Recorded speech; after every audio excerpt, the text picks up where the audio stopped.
ng palalawigan ng Oriental Mindoro. Ako si Jacqueline De Leon at ito ang Kapitolyo para sa mamamayan.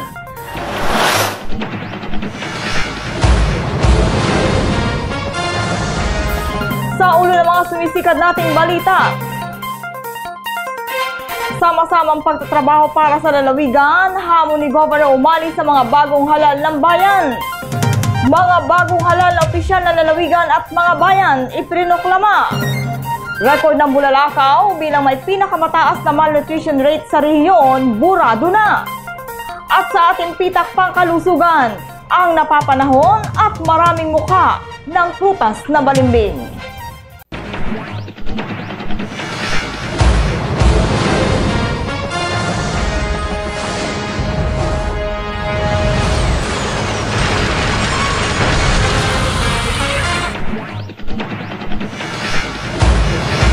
Sa detalye ng ating mga balita, ang matagal nang hinihintay ng taong bayan ang malaman at may proklama ang mga pinili at inuluklok nila sa iba't ibang posisyon. Yan ang tinutukan ng KPSM team sa panguna ni Ana Marie Reyes at Beverly Aguila. Opisyal na muling uupo bilang punong lalawigan at pangalawang punong lalawigan sina Governor Alfonso Umali Jr. at Vice Governor Yumerlito A. Dolor matapos na sila ikapwa iproklama ng Provincial Board of Canvassers sa pangunguna ni Acting Election Supervisor Attorney Fernando Besinio, Fiscal Josephine Olivar at Register of Deeds Attorney Pepito Mortel. Kasama ng gobernador sa kanyang proklamasyon ang kanyang pamilya sa pangunguna ng kanyang may bahay na si Madam Susan at mga kapatid at ibang kamag-anak. Ang may bahay naman ni Vice Governor Dolor na si Ginang Hias Govinda ang kanyang kasama sa masayang okasyon. Ano pa po ang maaasahan ng taong bayan kay Vice Governor Bones sa susunod na 3 taon? Dalawang bagay na lang po yung dalawang pangarap kong maipatupad bago matapos ang aking ikalawang termino.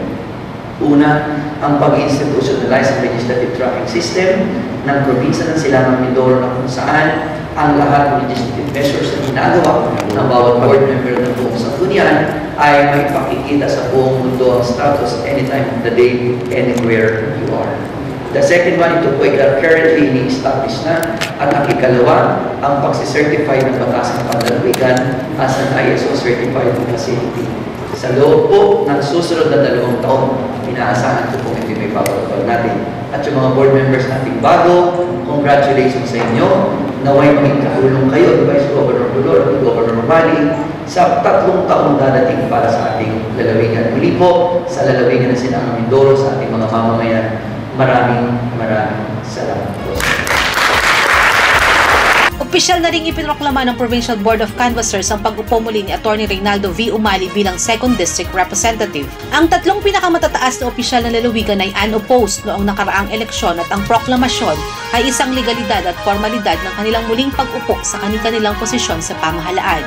Ang pagiging unopposed ng 3 pinakamatataas na opisyal ng lalawigan ay kauna-unahan sa kasaysayan ng Oriental Mindoro at masasabing isang matibay na patunay ng maayos at epektibong paglilingkod ng mga nabanggit na opisyal. Samantala, ipinroklama na rin bilang congressman-elect ng unang distrito si Calapan City Mayor Salvador Leachon.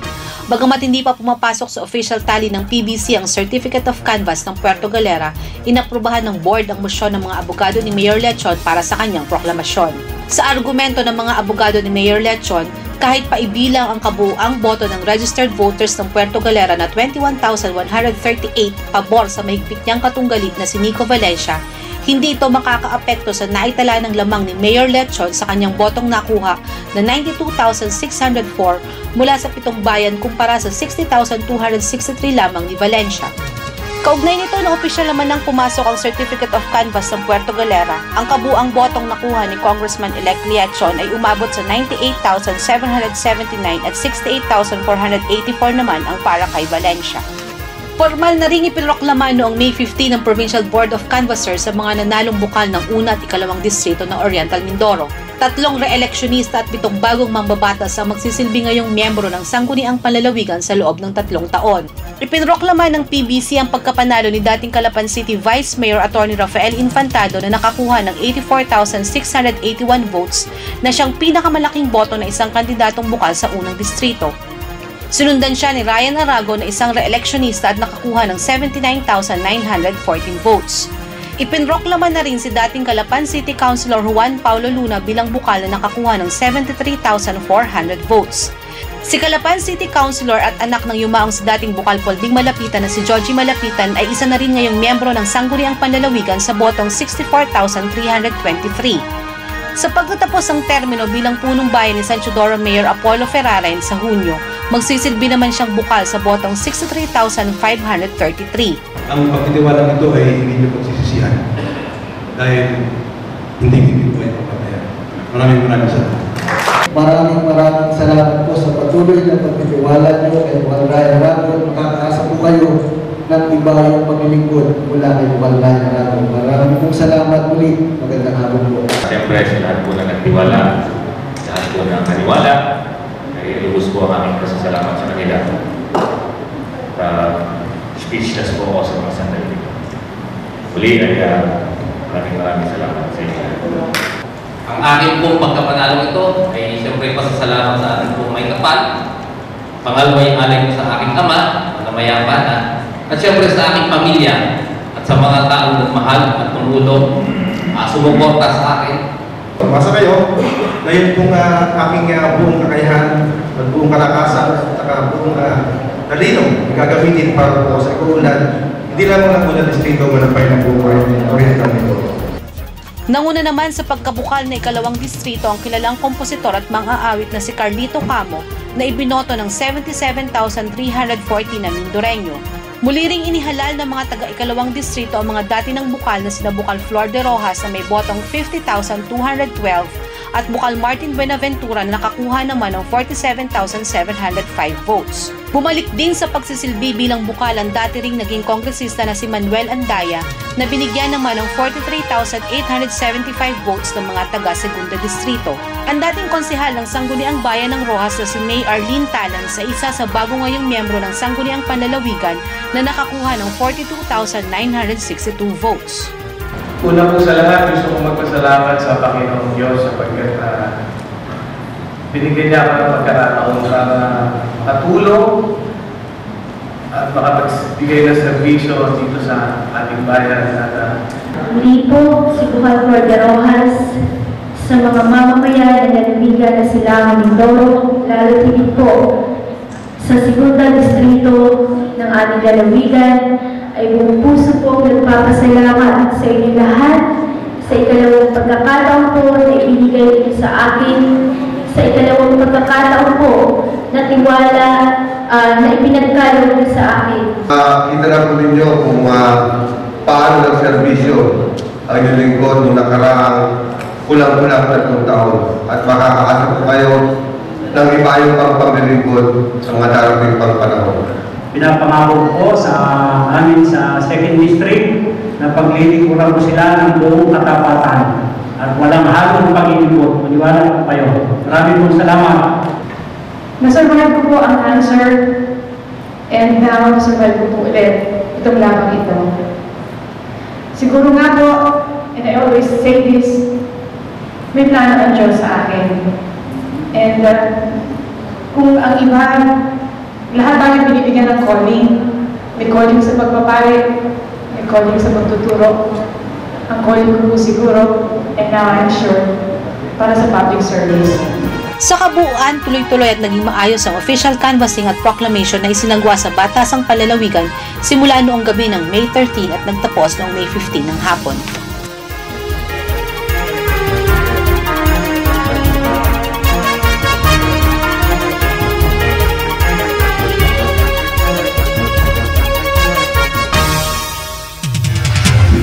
Pagtatapos ng eleksyon, biglang natahimik ang kapaligiran mula sa ingay ng jingle na araw-araw tuwing umaga ay magigisna na natin ang iba't ibang tugtuging nagpapakilala sa iba't ibang kandidato. Bagamat masaya kung ituring, masasabi ring masalimuot sa bahagi ng mga naging kandidato dahil hindi po biro ang ipinuhunan ng mga itong pagod, pagtitiis at tibay ng dibdib sa mga umaatake sa kanila.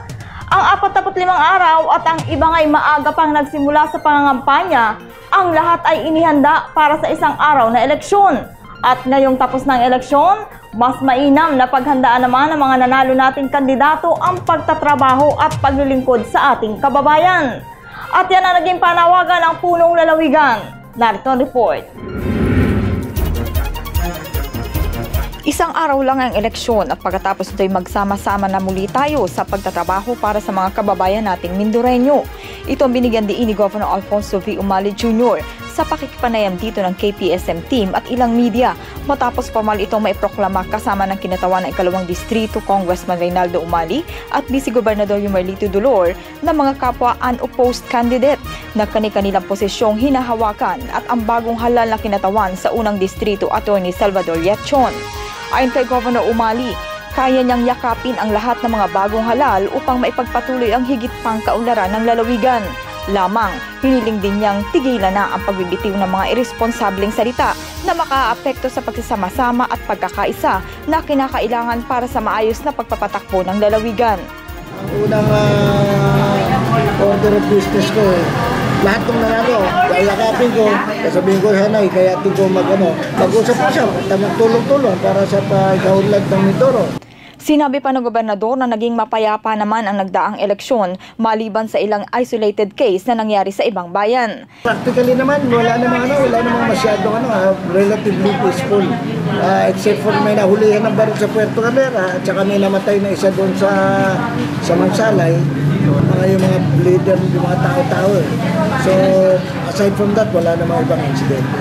Ibinalita rin ng gobernador na natanggap niya ang pagbati at pagpapahayag ng katuwaan ng matataas na opisyal sa liberal sa pagkapanalo ng mayorya ng bilang ng mga kandidato sa Partidong Liberal dito sa lalawigan. 20% ng mga nanalo rito, mula kung siya, sa gobernador o mayor, puro mga LP, 90% ng LP. Bali yung bating average ko, 90%. Dalawa na ba ng Pangulo yan? Nabati na ba kayo? Well, i-text ko na sa kanya. Tuwan-tuwa siya kanina. Sinagot niya itong text ko Tuwan-tuwa. Pati nga, gulat na gulat pati. Pati sila Secretary Marrojas. Sabi niya, paano sabi ko kasi, pati nagulat sila, pati sa congressman, landslide. So nagulat sila, paano nangyari. Ano naman, sabi ko sa kanila, alam mo naman, nakakatsamba tayo Ganun lang talaga ang eleksyon. Sinaswerte yung liberal na yun dahil sa ganda ng ginagawa niya. Kaya una, congratulations sa liberal at dahil ito, utang na loob namin sa inyo dahil maganda yung pinapakita niyo sa tama. 27 mga kandidato ng Liberal Party sa lalawigang ito ang idineklarang panalo laban sa kanilang mga katunggali sa iba't ibang posisyon mula sa 39 na bilang ng mga pwestong pinaglabanan sa pagiging kinatawan ng distrito, SP board members, mayors at vice mayors ng 14 na bayan at isang lungsod. Hindi pa kasama rito ang 5 pwesto na pawang incumbent at nasa ilalim din ng Partidong Liberal, ang gobernador, vice-gobernador, kinatawan ng ikalawang distrito at 2 mayoral position ng mga bayan ng Socorro at Bungabong na walang mga naging kalaban sa kanilang posisyon. Lahat naman, halos lahat liberal, except for Calapan. So lahat naman maski sa mga board members, overwhelming yung Liberal Party. Tapos yung congressman, vice ko at saka gobernador, kalaban. Pero maski yung sa South, may dalawa sa South na si former Congressman Andaya at saka si May Talents. Dati naman mga kasamahan din natin. Wala na yun. Sabi ko nga sa iyo, yung mga dating kalaban natin, mga kaibigan natin. Hindi tayo nagtatanim ng gamit. Kaya okay na tayo. Okay naman, so far so good. Nakahanda naman siya ayon sa gobernador na kalingain at ilapit sa kanila ang kanyang pamunuan dahil kailangan na niyang imaksimisa at samantalahin ang 3 taon upang maraming magawa para sa mamamayang Mindoreño. Sa una pa ay naging gawain na niya ito na kaibiganin ang mga naging kalaban sa politika. Patunay dito ang marami ng dating kalaban sa politika na mga kaibigan at kasama na niya ngayon. Ganun pa man sinabi ng gobernador na kung sa kabila ng kanyang pagsisikap na mapalapit sa mga ito ay mananatili pa ring malayo ang mga ito, narito ang kanyang naging pahayag. Una, gusto kong ulitin na sana mag-start tayo ng maayos ngayong magsama-sama lahat ng mga politiko at magtrabaho na tayo. nakakapanghinayang ang opportunity ng export ones. Huwag natin, samantalahin natin yung pagkakataon nito habang nandiyan pa si Pinoy. Kasi malaki magagawa natin for Mindoro kung tayo magsasama-sama. Ngayon, kung may mga ayaw pa rin sumama, kahit sa natin, bahala sila. Walang problema sa akin yun. Pero sana nga, huwag na lang parating ng mga salita. Kasi medyo, pagka ginaganyan ako, alam mo naman ako, hindi naman ako papayag ng gaganyanin nila. Kung sila may gigil, meron din ako niya.